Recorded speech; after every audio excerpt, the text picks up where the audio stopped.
They say you can never truly know someone until you see how they present you to others. I learned that lesson at my 20-year college reunion when I discovered my wife had been telling everyone we were divorced for the past 2 years. My name is Nathan, I'm 39 years old, and this is the story of how a weekend celebration turned into the most humiliating moment of my life. The reunion was being held at a hotel near campus over a weekend in October.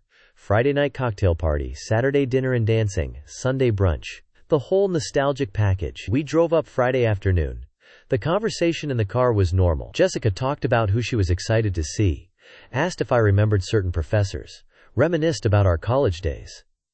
Nothing seemed off. Nothing at all. The party was in the hotel ballroom. Name tags, a cash bar, tables of appetizers, that awkward mix of people trying to remember classmates they haven't seen in 2 decades while pretending they look exactly the same. "Jessica!"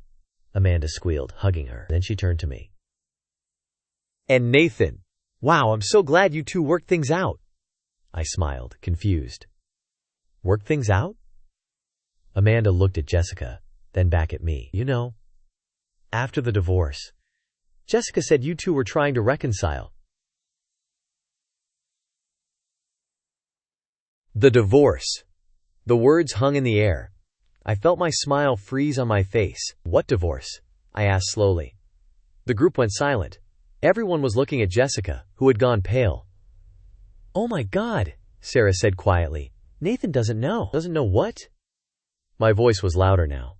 People nearby were starting to look over. Jessica grabbed my arm. "Nathan, let me explain. Can we talk outside?" "No," I said, pulling away. "Explain right here. What divorce are they talking about?" Amanda looked horrified. "Jessica, you told us you got divorced 2 years ago, that you'd been unhappy for years, and finally left. You said Nathan agreed it was for the best." He handed one of the drinks to Jessica without even acknowledging me, like I wasn't there. Like it was the most natural thing in the world. "Everything okay, babe?" he asked Jessica. "Babe." He called my wife babe. In front of me. "You've got to be kidding me," I said. "Brad? You're telling everyone we're divorced so you can date Brad?" "How long?" I demanded. "How long have you been seeing him?" 2 years, Brian said quietly. He looked uncomfortable. "She's been with Brad for 2 years. We all thought you knew. We thought it was amicable." 2 years. She'd been carrying on an affair for 2 years. Telling all our college friends we were divorced. Living a complete double life, so everyone here thinks we're divorced, I said, looking around. More people were gathering now, sensing drama. "Everyone except me, the actual husband." "It's not like that," Jessica said desperately. "I was going to tell you. I just needed time to figure out how." 2 years wasn't enough time? My voice was shaking with rage. "You needed more than 2 years to figure out how to tell your husband you wanted a divorce?" Brad stepped forward, puffing out his chest. "Look, man, we didn't mean for it to happen. Jessica and I reconnected at the 10-year reunion.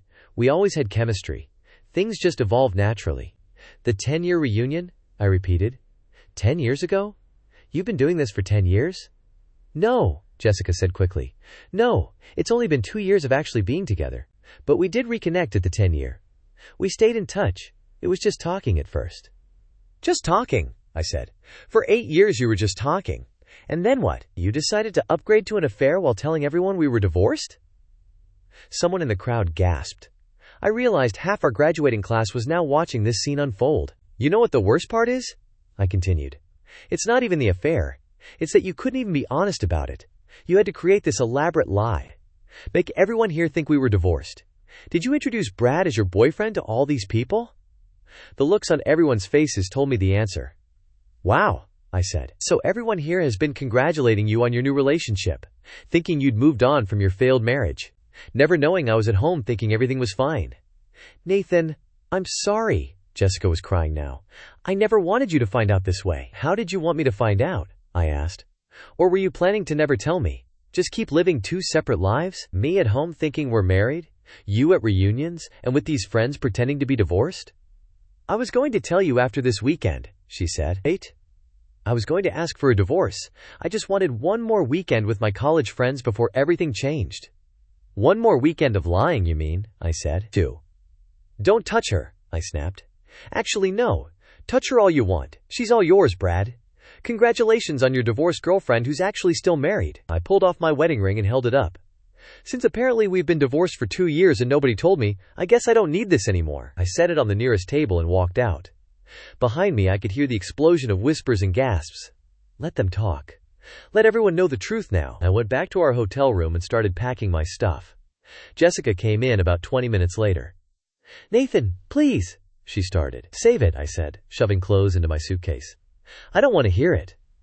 I never meant to hurt you.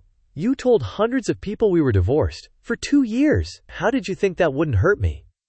Which is what? That you're a coward who couldn't be honest with her husband? That I fell out of love with you years ago, she said, and I didn't know how to tell you.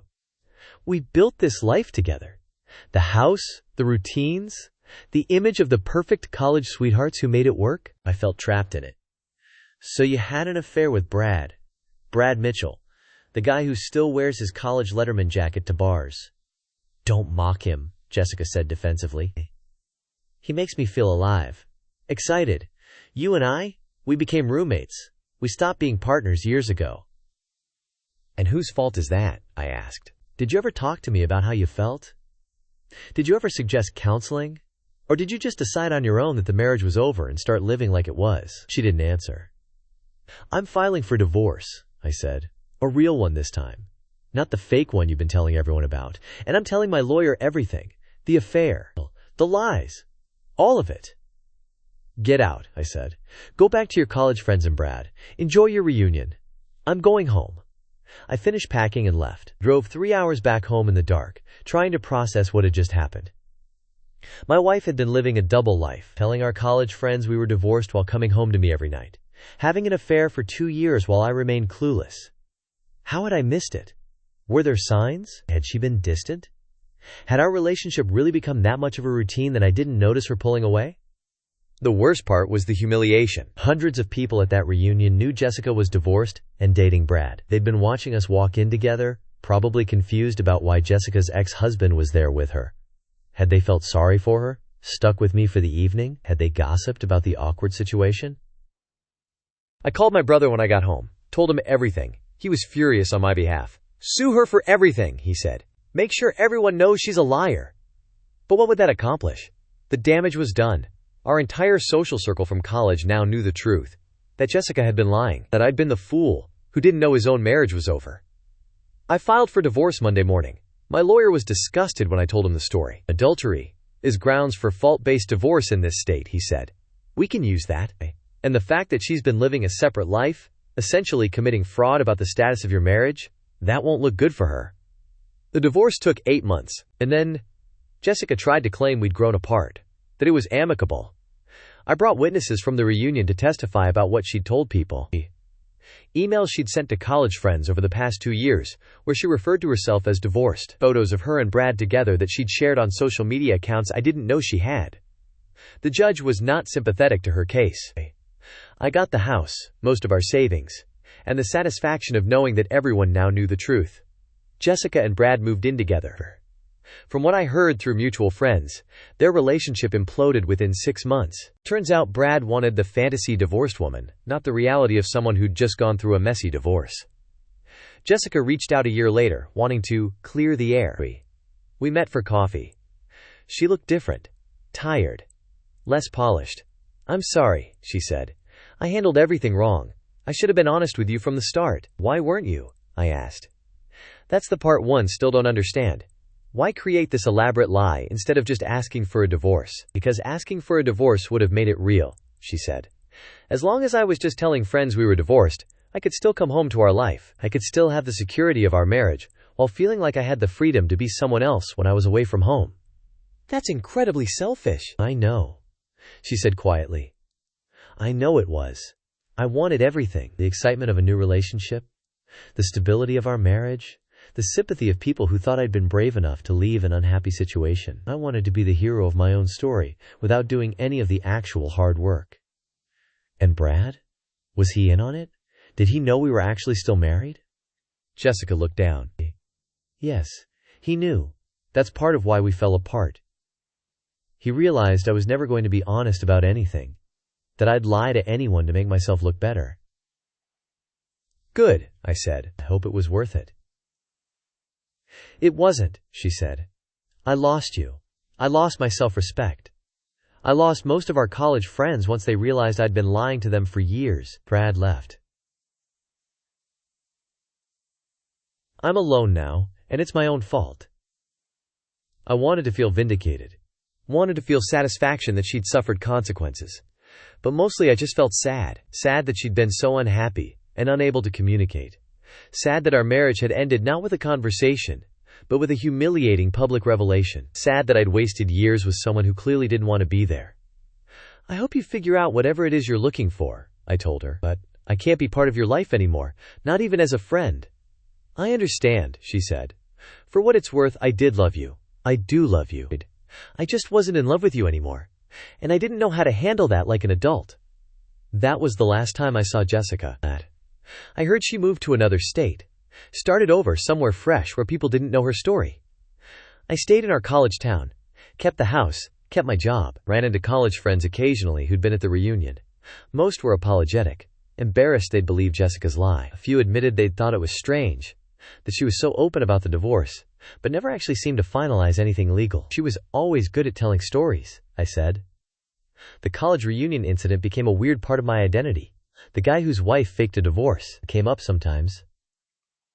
When I started dating again, "Are you the Nathan from that reunion story?" one woman asked on a first date. Apparently the story had spread beyond just our college, becoming a cautionary tale about social media and the lies people tell. Unfortunately, yes, I said. That must have been awful. It was, I admitted. But it taught me something important. About the difference between someone's public persona and their private reality. About how people will go to incredible lengths to avoid difficult conversations. Do you ever regret going to that reunion? Lisa asked me once. Since it ended your marriage? The reunion didn't end my marriage, I said. My marriage ended years before that. The reunion just revealed it. Could I have fought harder? Should I have noticed the signs? Maybe. But ultimately, Jessica made her choices. She chose to lie. She chose to cheat. She chose to humiliate me publicly rather than have an honest private conversation. Those choices are on her, not me. I still think about that moment sometimes. Walking into that cocktail party, excited to see old friends, having no idea my entire life was about to implode. The confusion when Amanda congratulated us on working things out. The slow, horrible realization that everyone thought we were divorced. The humiliation of discovering the affair in front of hundreds of people. It was the worst weekend of my life.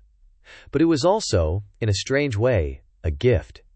Because if we hadn't gone to that reunion, I might have stayed in that dead marriage for years, might have continued living with someone who'd mentally left long ago, might have wasted more of my life on someone who didn't value it. I'm grateful for that honesty now, even though it came in the most painful way possible. If you're reading this and you're unhappy in your relationship, here's my advice.